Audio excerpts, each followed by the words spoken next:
ndabasuhuje abakunzi b'ikiganiro dusangira ijambo kuri mikoro hano i Washington muri kumwe nanjye Etienne Karekezi. Ikiganiro cy'uyu munsi turagaruka ku makuru yo mu Rwanda. Turaha mikoro mugenzi wacu Eric Bagira ubusa uri Kigali. Eric, mikoro ni yawe. Wavukiye ku Muhima usanga mutarabakire. Etienne Karekezi, ndagushimiye cyane kuri uyu mwanya mu kiganiro dusangira ijambo. Dusangira ijambo yacu iracyari ku ngingo yo kwimura abaturage mu Rwanda mu mitungo yabo kubw'ibikorwa by'inyungu rusange.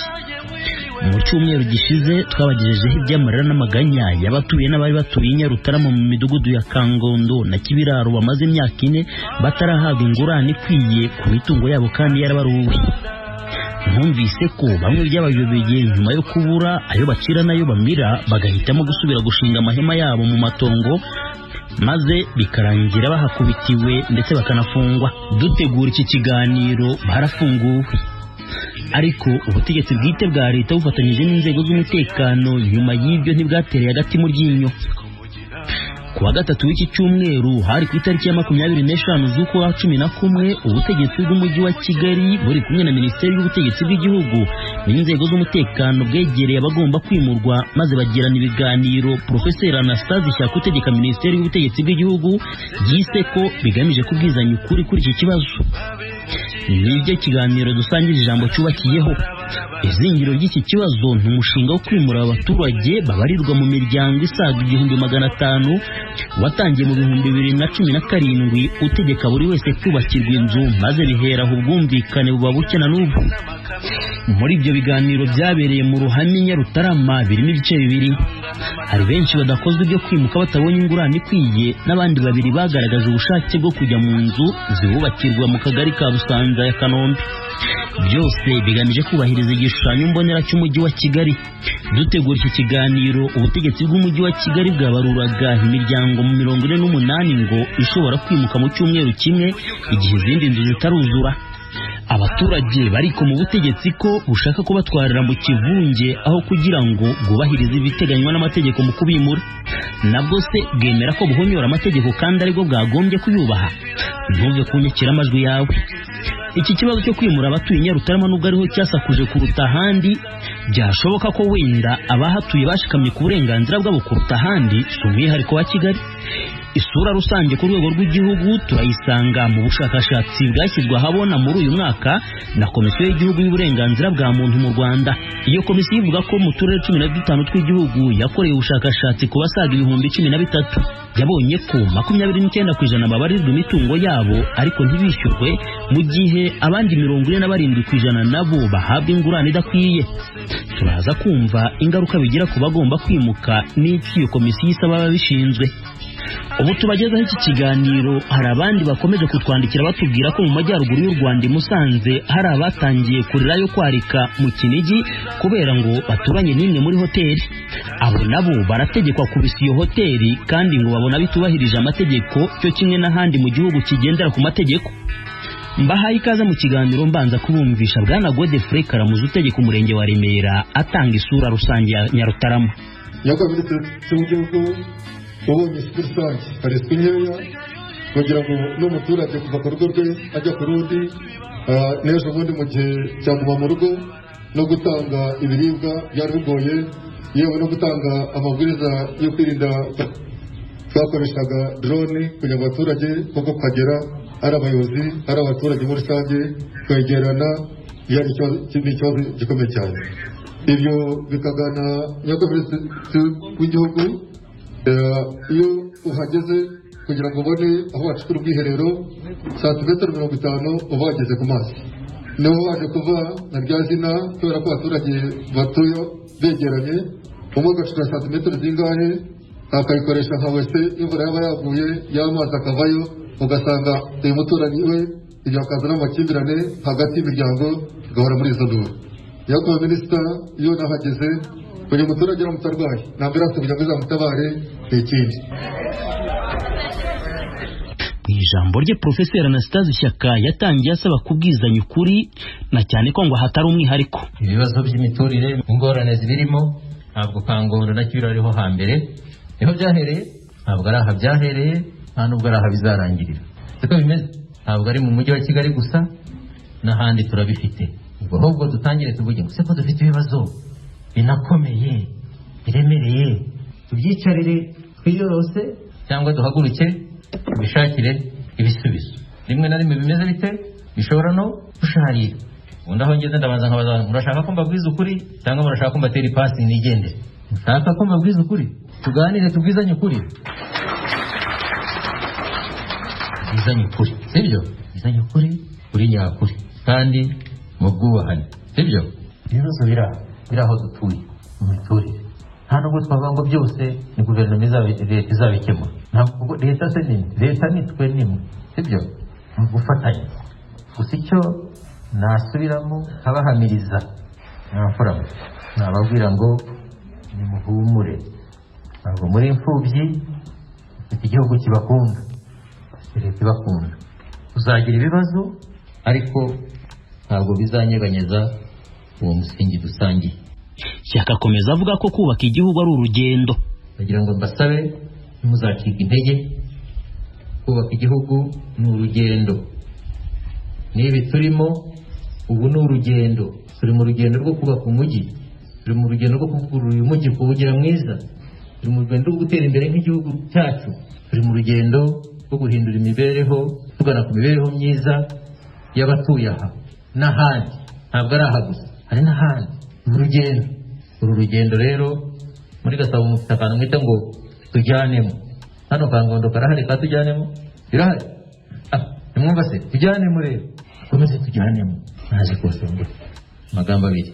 Cya mbere ni muhumure, humure tuze, igihugu cyanyu kirabakunda, Perezida wa Repubulika arabakunda, arabifuriza iterambere.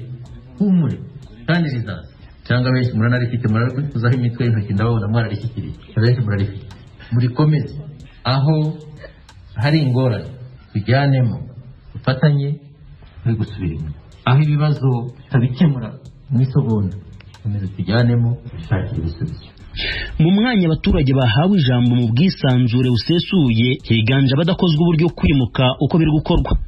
Ku isonga haraza Bwana Jean de Dieu Shikama. Icya mbere ndagendera ku itegeko ryo kwimura abantu ku mpamvu z'inyungu rusange, ni itegeko nomero 32 agakoni 2015 ryo kuwa 11 z'ukwa gatandatu 2015. Ariko mu by'ukuri iyo turebye aho abantu bimurwa mu gihugu hose, si umwihariko wa Kangondo gusa, ntabwo iryo tegeko rijya ryubahirizwa nyakubahwa. Tukaba twibaza icyaba kibura muri minisiteri muyobora kugira ngo iryo tegeko ryubahirizwe, intimba abanyarwanda dufite ziterwa no kwimurwa ku mpamvu z'inyungu rusange zirangire. Ikindi cya kabiri, nabazaga niba indishyi ikwiye ku mutungo w'umuntu ari agahato, kuko kuva uyu mushinga watangiye duhatirizwa amazu kugeza n'uno munsi muri rusange, bitavuze ko hari abayashaka, ariko nk'uko mubivuze mu ijambo mwatubwiye, birumvikana ko ngo ntawe ugomba gusigara hano atagiye mu nzu mu Busanza. Ibyo bintu mwaba mwarabitekereje gute? Iyimurwa ryacu rigiye kumara imyaka 4. Nabazaga se nyakubahwa, ubu koko igena agaciro ry'imyaka 4 ryaba rigifite akahe gaciro kugeza uyu munsi? Kuko numva n'ubundi tukiri kubwirirwa kwimuka hagendewe ku gaciro ko muri 2017. Nari mfite n'ibitekerezo 2 cyangwa ibyifuzo kugira ngo iki kibazo n'izi nduru zijyanye no kwimura abaturage b'Inyarutarama zirangire. Nifuzaga ko itegeko ryo kwimura abantu ku mpamvu z'inyungu rusange ryakubahirizwa uko ryakabaye. Ikindi cya kabiri, hari umwanzuro w'inama njyanama y'akarere ka Gasabo wafashwe ku itariki 15 z'ukwa kabiri. Ni ukuri uriya mwanzuro y'ubusomye ubona ari umwanzuro uboneye uryoshye, uvuga yuko uwemera inzu agomba kuyihabwa, utayemera agahabwa ikindi itegeko riteganya. Nge ndumva ibi bintu biramutse byubahirijwe, ntibicibwe ku ruhande, abaturage b'Inyarutarama twajya duhora dukoma amashyi kuko leta yaba yaradukoreye ikintu cyiza. tukavukira numbaza umwanzuro w'ibyo bibazo nyamara kandi amategeko akurengera arahari uko tubahirizwa bene yo nibo bene umujyi. Abadukurikiye mu kiganiro dusangira ijambo nabibutsa ko tukirebera hamwe umurundo w'ibibazo ku ngingo yo kwimura abaturage ku bw'ibikorwa by'inyungu rusange, by'umwihariko turi Nyarutarama mu mujyi wa Kigali. Kuri mikoro muracyumva bagira ubusa. Uretse Shikama usaba ko amategeko yubahirizwa, mugenzi we Madame Vestine Uwamurengeye we asanga ahubwo abategetsi badakunda amategeko batora. Watangije imigani cyane, ariko nanjye nkura najyaga negera nyogokuru yari akunda kuvuga ngo ntiyica umwami hica rubanda. Impamvu buriya bakunda kuvuga ngo ntiyica umwami hica rubanda, abantu bakugejejeho iki cyifuzo ni ukuvuga ngo baratuvugiye ntabwo twivugiye. Iyo baza kureka tukivugira tukahera mu mizi dutangira tukavugana namwe, icyifuzo cyacu cyari kugerwaho. Bivuze ngo ibyifuzo byose babagejejeho baratuvugiye, nta muntu muri twebwe wigeze wivugira, haba abakuru cyangwa abatoya muri twebwe. Umuntu wese afite uburenganzira ku mutungo we. Njyewe ndi mu bantu basenyewe, turahari uyu munsi, turi kugenda dusembera kuko twari dufite ibintu. Uyu munsi njye nari mfite abana 3 biga amashuri amasegonderi, uyu munsi bari mu rugo kubera ubushobozi bw'ibyanjye ntabyo. Njye n'ikibazo cyanjye narakijyanye kigera kure, mvugana na Meya wa Gasabo, njye nagiyeyo arambwira ngo umwana wanjye nimukure mu ishuri rihenze mugarure mu ishuri ritoya. Ndamubwira nta mahirwe wagize kwicara ku iyo ntebe nuko wize mu ishuri ryiza. Njyewe nari mfite ubushobozi bwo kwishyura abo banyeshuri kubera umutungo nari mfite. Uyu munsi umutungo wanjye uri mu mpapuro ziri muri Gasabo, njyewe nta dende ngira, ndumva nta mpamvu yari gutuma imitungo yacu bayifatira ngo bibuze abantu bacu kwiga. Uyu munsi turumva tudashaka gutunga mayibobo, ariko niba umuntu yari afite ubushobozi bw'ahantu haza 100 abana bakwiga, umuntu afite ubushobozi uva ahantu hari 100 banki yamugana ikamuguriza. Uyu munsi banki ntituguriza kubera ibyacu, imitungo yacu murayifite. Ariko turi guterwa agahinda nuko abana batubaza ngo ko mwatubwiye ko igihugu kidukunda tukaba tubaye mayibobo, iki n'igihugu cyaba kidukunda kitaturebera ngo twege. Icyo kintu nge cyarambabaje mu kirebeho mu kijyane. Kandi ikindi, amategeko mutora twe turayakunda, ariko twasanze mutayakunda. Impamvu mutayakunda ntimuyubahirize. Muravuga ko umuntu umutungo we ntavogerwa, ariko twe turebye dusanga uwacu ari abawuvogereye kuko tumeze nk'abatawugiraho uburenganzira. Niba twarabariwe muri 2017 tukamara imyaka 4 tutishyuwe, hakaba abantu babariwe muri 2019 twegeranya akagari ni kamwe bakishyurwa. Hari n'igihe mwerutse kutubwira ngo nta munyarwanda muzongera guha amafaranga mu ntoki. Aba bantu bayahawe baba ari abazungu baje gutura muri iki kindi gihugu, nacyo mukirebeho mukidusubize. Murakoze. Minisitiri w'ubutegetsi bw'igihugu yabahaye igisubizo. Amategeko abereyeho igihugu akaberaho abantu, kandi ko tubigenza. Ntabwo twica amategeko, nimuzana twica. Amategeko tuyagenderaho akaduha kubaho neza, atari ibyo biri buduhe, akaduha ejo heza, akaduha imikorere myiza, akaduha iterambere. Atari ibyo turayahindura. Iyo itegeko bigaragara ko izatanga ibyo birakorwa bigahinduka, byumvikane neza rwose. Ntabwo leta yacu yakwica amategeko. Hari ahashobora kuba serivisi zitanoze, nk'ibyo mutuvuze mutwagirije muti twari twasezeranye ko ibintu byihuta, mutumarije imyaka. Icyo rwose nta nubwo mvuga amagambo menshi. Ndabona rwose serivisi zitanoze, niyo natangiye mabwira ngo muzatugaye guhera, muzatugaye gutinda. Ariko izo serivisi nabyo nabibabwiye ngo turashaka noneho kuzinoza, kuko nk'uko mwabyumvise amazu yuzuye cyangwa arimo yuzura nta nubwo ari 30% yayo twifuza kubona. Igice kinini ni ikiri imbere, iki ni igice gito. Impamvu nawe ngo n'ibisigaye noneho reka tubikorane, ari ukubaka tubijyanemo. Icyo ni mukinyemereye kuba hari serivisi zitagenze neza muri intuza ze gutuma dutana cyangwa zidutesha umurongo wo kuvuga ngo n'ubundi dukomeze dufatanye gushaka ibisubizo. Ntabwo natwe biduteye ishema kuko byagombye kuba byarihuse, ariko ntibyihuse. Amategeko ko mwayavuze turayazi, turayubaha, ariko tukazirikana ko n'ay'igihugu cyacu n'ayacu namwe nitwe abereyeho kugira ngo tubeho neza. Hari naho biba bitanyira, nta tegeko rivuga ko gutura mu gishanga byemewe, cyangwa itegeko ryavuga ko kubaka mu kajagari byemewe. Muzarisaje. Kandi iyo bitemewe biba bibujijwe, kandi iyo bibujijwe ntibikorwa, kandi iyo tubikoze ubwo tuba twishe amategeko. Iyo tujya muri ibyo turaza gusanga abantu bari aha nka 80% niba batarenga bitubahirije amategeko. mureke rero aya mategeko tuyubahe, tuyareke aturongore mu bindi, mu mibereho yacu no muri buzima busanzwe na politiki, twubakira igihugu dushaka n'ibisubizo. ariko nadusitikinga hariya irabanza ritwase, tuze gusanga dusigaranye niba muri abantu 1000 harimo abantu 120 baganira nayo, abandi twese tukicwa n'ipfunwe tukajya munsi y'akabari. Ntabwo icyo ari cyo gisubizo numva twashakira ahangaha. Tugomba gushaka uburyo tubikora, tugakemura ibibazo, amategeko tukayifashisha. Nk'uko natangiye mbibabwira ko hari bake bagaragarije mu ruhame ko bemeranya n'uyu mushinga wo kubimura, bagenzi babo barabakomereye bavuga ko nta n'imitungo bahafite. Natwe tuba tugomba gufatanya nk'uko babitubwiye ngo tujyanemo dukore ibintu bifite ukuri, byiza, bitatubangamiye, bitabangamiye. Akabazo gato cyane yewe ntakwibarizaga, ahubwo urufunguzo rw'iyo nzu waruzanye. Minisita anjya mwibariza ikindi kibazo ngo biramutse bibaye ngombwa ko twemera kugenda, ni ikihe kintu mwadufasha turamutse tugezeyo? Nk'umugenerwabikorwa nkurikije uko gahunda zagiye zigenda zikurikirana, naje gusanga ko bifitiye uwo ari we wese muri twebwe akamaro igihe yabyakira nk'irye koko. Nkumva muri aka kanya waba yumva bitaramunyura atashakira igisubizo hano, ahubwo yabanza akabyumva neza akumva umumaro bimufitiye. Mureke buri wese avuge, twumvikanye kubahanara, mureke buri wese avuge, twe kugira uwo tunigana ijambo. Ni uburenganzira bw'umunyarwanda gutanga igitekerezo cye, sibyo? Nta watutse, nta wasesereje, mureke twese twumvikane. Ibikorwa biriho bitegurwa n'urwego rw'igihugu, ntabwo ababitegura ari uko badafite ibitekerezo bikora, kandi nkumva ko buri wese muri twebwe yabyumva mu buryo ababitegura babona umumaro wabyo. Mu gusoza, nasabaga ubuyobozi budushyigikira muri iki gikorwa kongera umurava, iki gikorwa kigashyirwa mu bikorwa. Bwana Pidance Rubengisa utegeka umujyi wa Kigali aragaruka ku bufasha ku bazaba bimuka. Abandi babasabye bati mwaduhaye urufunguzo ryari, hari ibisabwa by'ibanze byo bari busange mu nzu bibafasha ari uguteka, cyangwa se uhageze bwa mbere atari witajya ku isoko yahita akenera iki.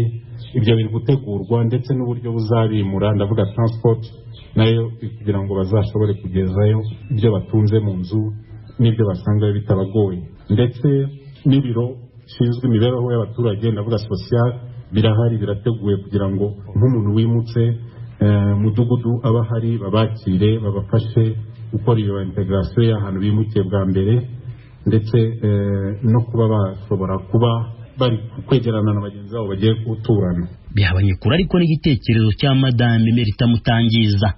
Umuntu wemeye ayo mazu rwose wumva ashishikajwe no kujyayo, ariko ndagira ngo uwayemeye nawe yumve ko umutungo w'umuntu hari navogerwa.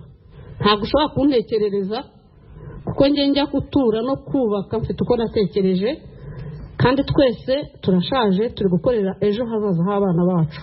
Aho dutuye ni inyungu rusange, kandi leta ni umubyeyi wacu.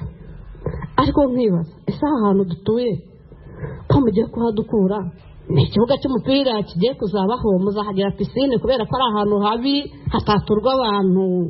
Sinzi icyo ngicyo, wenda ahantu bari kuvuga bati rwose mutugire vuba muduhe n'impamba, birashoboka urajyayo, kuko wenda nta n'ubundi buzima, nta n'umwana wundi ugira kuharyama, rwose ntacyo bigutwaye. Itegeko ni kiriya, amategeko y'u Rwanda yaratowe, twagiye mu nteko nshinga amategeko tujya guhindura ingingo y'101 dushaka kwitorera umubyeyi wacu, kandi hari impamvu nyinshi zishobora gutuma tumutora. Twaramutoye, turishimana n'uyu munsi turiho kubera ko yatubaye hafi, aratubungabunga. Tujya mu nteko nshinga amategeko turahicara, twose twumva tuguwe neza. Madame Mutangiza agakomeza anagira icyo avuga ku magambo ya Gitifu Karamuzi. Nyakubahwa Minisitiri, hano abaturage ba Nyarutarama dufatanije twizaniye amazi, turayazana, ubu umuturage urwo ku rundi hari amazi. Nyamara Gitifu yavuze ngo ntabwo wabona aho unyura. Twe twizaniye amazi tuyashyiraho, twizaniye amashanyarazi tuyashyiraho. Mwamuretse tujye tuvuga ibintu bifatika. Yavuze ngo tubwizanye ukuri. Iri shuri rijya gutangira kubakwa, uvuga ko mbese nyomuzi, twaryubatse ku nkunga z'abaturage, turabanza turiyegeranya, kuko twari dufite ikibazo cy'abana bacu bajya kwigira kure.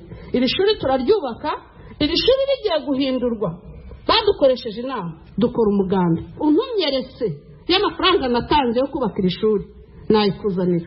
Ibikorwa remezo twarabyizaniye, uyu muhanda bari kunyuramo uyu munsi wa none. Cyakora gitifu w'umurenge yihangane kuko mu by'ukuri ni mushyashya ntabwo azi amateka ya Nyarutarama, ariko Nyarutarama turatarama ntabwo yazi, ntabwo n'ukuri. Reka mbabwire, ntagire umuntu mwibazaho ngo ducukura ngo metero ya 50 ngo gute.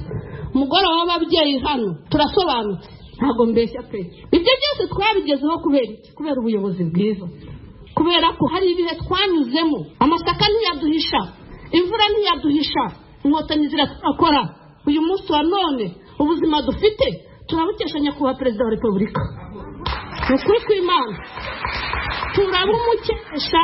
Ariko niba inteko ishinga amategeko yicara hariya igatora amategeko ikayubahiriza, kandi inteko ishinga amategeko ni intumwa za rubanda, nitwe bajya kurebera, nibicare hasi ayo mategeko bayashyire mu bikorwa.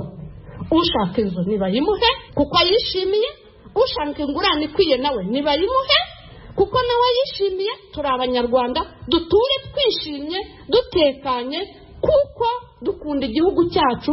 Ntabwo turwanya igihugu, ntabwo turwanya leta, nta myigaragambyo dufite ntaki, ariko icyo tuhagazeho ni umutungo wa buri muntu, kandi buriya n'ikivuga n'ikiri mu nda. Ese kuri kumbwira ngo ninjye muri iyo nzu ugira ngo ndaje muri etaje mu gitondo abana banjye nkasanga bagiye gucumura mugenzi wanjye uri munsi undushije ubushobozi, aho ntiwagaruka gukemura ikibazo utari bushobore? Ese ko ibintu byakomeye banyakubahwa abayobozi, ko umuntu nta n'intege tukigira, n'amashuri kigiye ko ahenze, ko ujya no mu cyaro ugasanga imisozi iri yonyine, mwese tukagenda tugahinga.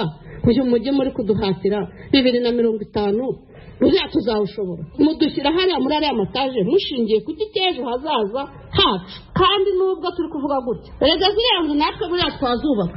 Nimuzibone ziriya nzu rwose, iriya nzu iri hariya ntabwo twananirwa kuyubaka. mukavukire kindakumva muvandimwe, ariko se mugire nde, ariko se mugire nde. Hari bimwe mu bibazo abagomba kwimurwa babaza abagombye kubasubiza bakumirwa, nk'ibi bwana Jean Claude Uwamungu abaza minisitiri w'ubutegetsi bw'igihugu. Muvuze ko ku cyumweru abambere na mbere bazimuka. Nyakubahwa minisita, hari abantu benshi bafite ibisaswa bitari byiza, hari abafite matora zishaje. Ese birakwiye ko umunyarwanda azimuka nta kamatora gashaje afite ku buryo yagenda mu Busanza wa mugani nk'umuntu wemeye inzu, n'abaturage bakabona ko amanutse, bakabona ko ari intore, atazagera mu Busanza bagasanga afite akantu kandi umuntu ajyamo hari muri gereza cyangwa n'ariho hose? Ko muri iyi minsi covid yateye imaze amezi 8 bose bakenye nta muntu ukihagararaho. Murabateganyiriza icyo abantu bamaze kwemera amazu, bazagenda nk'intore, bazagenda nk'ibigwari, bazagenda bameze neza. Ese ni bangahe? Ababyemeye ni bande? Natwe ngo tubahe umugisha. Ikindi ni yuko abazasigara muzafatanya gukata sima kugira ngo n'abandi bagende. Ese minisita, abatazabyemera bizagenda gute? Uzabigenza ute? Ko hari abanyarwanda benshi babifite mu mufuka bazamura niyo etaje aho ngaho, bizagenda biti? Cya gatatu, ko hari umudugudu wa mbere wishyuwe, ejo bundi akaza undi muntu hariya hepfo mu gishanga hepfo hegera uruhurura hatwaye abantu ejo bundi, akabaka ijya n'agaciro ryabo, akabaka n'ibipapuro bandika amafaranga bashaka, ibipapuro bakabyandika batwara sibo bagasinya, akaba yategereje ibisubizo. Abo bantu nabo uzabatsimbura, uzabigenza ute? Murakoze.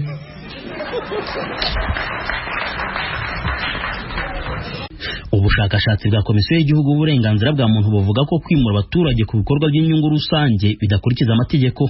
Uku niko Madame Marie Claire Mukasine ukuriye iyo komisiyo yabisobanura. Komisiyo rero isanga kutubahiriza uburenganzira bwo guhabwa indishyi ikwiye mu gihe gikwiye bigira ingaruka ku mibereho myiza y'abaturage, kuko baba barakuwe mu mitungo yabo cyangwa bayirimo ariko batemerewe kugira ibikorwa by'igihe kirekire bakora, bigatuma hari ababura ubushobozi bwo kwishyura ibyangombwa birimo uburezi, ubuvuzi, ifunguro n'ibindi. Komisiyo rero isanga abimura abaturage kubw'inyungu rusange bagomba rwose kubahiriza amategeko abigenga no kwishyura ibirarane by'indishyi kabereyemo abaturage bimuwe ariko ntibahabwe indishyi. Ntabwo inzego zishinzwe kwishyura abaturage zikwiye gukora ibinyuranye n'itegeko. Biri mu itegeko nshinga, itegeko nshinga niryo rihasa ayandi mategeko. Twebwe nk'abashinzwe kwibutsa no gukurikirana iyubahirizwa ry'uburenganzira bwa muntu nibyo tuvuga ko bidakwiye. Imbona nkubone hari n'abadatinya kurahira bakarenga bavuga ko nihadakurikizwa iby'amategeko ateganya batazimukira mu nzu bagenewe. Madame Donatille Kiza: Ngiye ku giti cyanjye mfite abana 4 banjye nabyaye, nkagira 2 b'imfubyi ndera nanjye n'umugabo. Umurenge wa Remera ndibaza bampaye mfite certificate yo ku murenge ko ndi umubyeyi w'impuhwe. Izo mpuhwe ndacyazifite ntaho zagiye. Nkaba mvuga niba mwaranshyize ku rutonde rw'abantu bazajya muri chambrette, ku giti cyanjye dore ndi imbere yanyu ntayo nzajyamo kuko ndacyafite umuco nyarwanda. Ndacyari muto, sinshaka gutandukana n'umugabo nashatse, kandi sinshaka ko umukobwa wanjye n'umuhungu wanjye bazabyarana. Sinshaka nabo bana nareze bakiri bato ko mbirukana. Iwacu mvuka nabonaga abahungu baryama ukwabo, abakobwa ukwabo, abahungu bagatinya no kugera mu cyumba cy'abakobwa. None sinzi ukuntu nzajya kuryama hariya ngiye na Munyaneza Fideli, sengi yumva na wase bakaryama hariya. Ntabwo mbyumva jewe rwose mwaka byaramwe. Mu bagaragaza iby'iki kibazo barimo n'abayobozi mu nzego z'ibanze. Madame Antoinette Mushimiyimana ni mutwarasibo muri Kangondo ya 2. Mu basuye inzu mu Busanza nanjye ndimo, ariko imiterere yazo nasanze idakwiriye ko yaturwamo n'umuntu w'umunyarwanda ufite umuryango wabyaye abana b'ibitsina byombi. Ibyo ndabigarukaho nko mwibara nandikiye akarere ka Gasabo kakimara ko imijya n'agaciro nje ninje mu itegeko ry'umuryango. Narabandikiye mbabaza uburyo iyo nzu umuntu azayibamo, cyane niyo bise studio, cyane ko abenshi twashizwe muri ibyo byiciro. Nashimishijwe n'ejo bundi nubwo uko senateri yabisubiyemo Uwizeyimana, icyo kintu duka mwaracyumvise. Izi sandi bazanye hano twese turi bakuru, twarabyaye. Nanjye mfite umukobwa w'imyaka 18, mfite umuhungu w'imyaka 16. Mwese mwarabyaye, muzi uburyohe bw'urugo, muzi n'ibibera mu buriri. Iyo umugore atabyubahirije arasenya. Reka nyigaruke ko n'abasenateri badusuye hano bananiwe kukinsubiza, nta muyobozi n'umwe nakinsubiza, kereka hari perezida ubanza ari uzakinsubiza. Ni gute umugore n'umugabo bazubaka urugo abana babateze amatwi cyangwa babareba? Hanyuma hagati aho ikintu kindi kibabaje muri iyi minsi harimo kuvugwa ababyeyi bafata abana babo ku ngufu, abagabo bafata abana bandi ku ngufu, abasambanya bashiki babo, kandi abenshi tubana n'ababyeyi bacu. Ese ntimwamugiye guha polisi akazi katari ngombwa? Ese ribu ntigiye gufunga abantu b'inzirakarengane bitewe n'uko mu badutekereje kudutuza mu mituro itatunyuze babigizemo uruhare?